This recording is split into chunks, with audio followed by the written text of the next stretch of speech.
Hey, Fairfax County Dems. I'm sorry I can't be with you in person tonight, but I did want to speak to you directly about some of the issues we face in our country. I also want to thank your terrific outgoing chair, Aaron Yochai, and everyone on the committee for all that you do to elect Democrats. This is one of the most challenging moments I've seen in my entire life in public service. And I think it's important that you hear directly from me of what I'm doing in DC and why your work on the ground matters so much right now. In just this past couple week holiday break, Donald Trump continues to do extraordinary things that is creating extraordinary damage all across our country. First, he let the Affordable Care Act tax credits expire.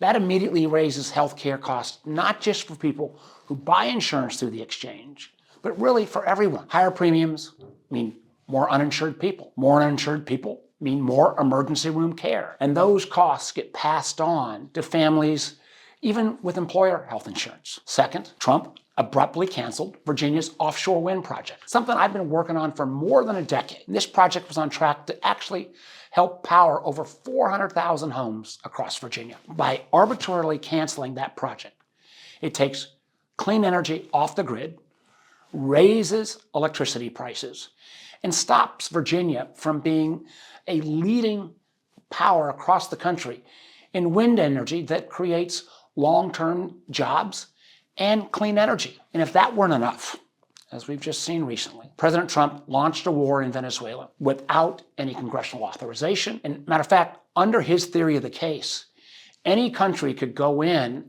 and snatch a leader if they violated the home country's laws. I mean, under that theory, Putin could go in and grab Zelensky, or Xi could take over Taiwan because they happen to break Chinese law or Russian law. That theory would unwind any kind of international order. And again, he's done this without telling the American people why. Do we really want our sons and daughters in harm's way in Venezuela to try to grab their oil? We've seen that movie before, and we know how it ends. But looking back at 2025, we got to acknowledge we had to play a lot of defense. Here in the Senate, I voted against every Trump Republican budget for one simple reason. We shouldn't be taking health care away from people to pay for tax cuts for the wealthiest in our country. I also worked to hold this administration accountable for serious national security failures. From Signalgate, where Pete Hegseth and that crowd communicated classified information about a strike on an unsecure line, from trying to hold accountable, not successfully, I gotta tell you, unfortunately, political extremists like Laura Loomer, who seem to be dictating foreign policy, and across the board, undermining how we're viewed all around the world. But there were some bright spots, and this is where, again, we should be so proud of what we did here in the Commonwealth. Virginians stood up against corruption, against this kind of cruel approach, and the whole chaotic approach of Donald Trump. We elected Abigail Spanberger by over 15 points, and we expanded our House of Delegates majority by 13 new seats. That happened because of the organizing, turnout, and leadership. And a lot of that coming from rooms just like yours tonight. Now we're in 2026, and the idea of holding Trump accountable, we now have our chance. Midterm elections are here, and we have the chance to go on offense. My scorecard for success this year isn't just getting myself reelected.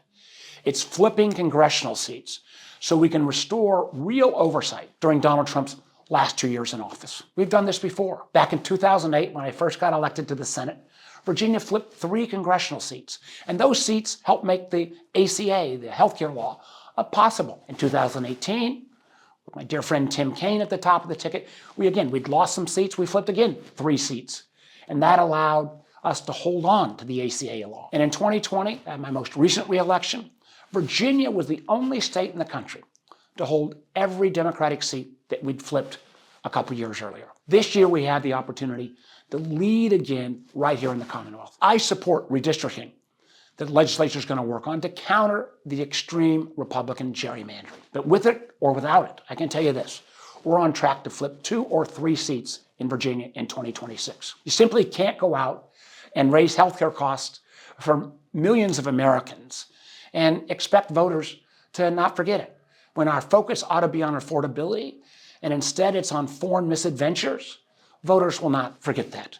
And that's why I need your help. We need to continue to stay focused on questions around affordability and explain over and over again why Trump's policies, from healthcare to utility bills, are only raising prices. And truthfully, a lot of the families that may have supported Donald Trump, I think, are going to be open to that message.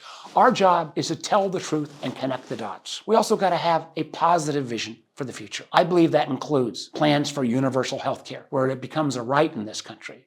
How we implement that, got a lot of things we got to work through, but we've got to have that vision. We've got to make sure that we dramatically increase housing affordability and housing supply, and I've got a whole set of plans on that. And on an issue that not a lot of folks are talking about yet, but I believe will be a major issue in 26 and the determinative issue in 28, is the effects of artificial intelligence. There'll be some good things coming out of AI, but there's also going to be a whole set of challenges, particularly for younger people coming out of college, entering the workplace.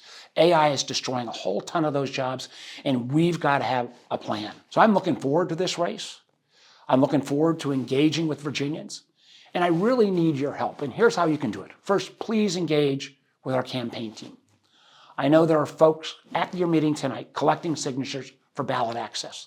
Talk with them about volunteering and organizing. Second, bring a friend or a family member to your next committee meeting or campaign event. The truth is, the midterms is an all-hands-on-deck event. And finally, visit our website, MarkWarnerVA.com, to learn more about our campaign. And please follow MarkWarner VA on social media so that we can share our content. In an age of all kinds of misinformation, we can counter with the truth, but we've got to help get those facts out, and we all know that social media is the medium that is best used to communicate. As a governor, former governor and senator, I know we've said every year this is the most important year. This time with Donald Trump and his very threat to democracy, we're not kidding.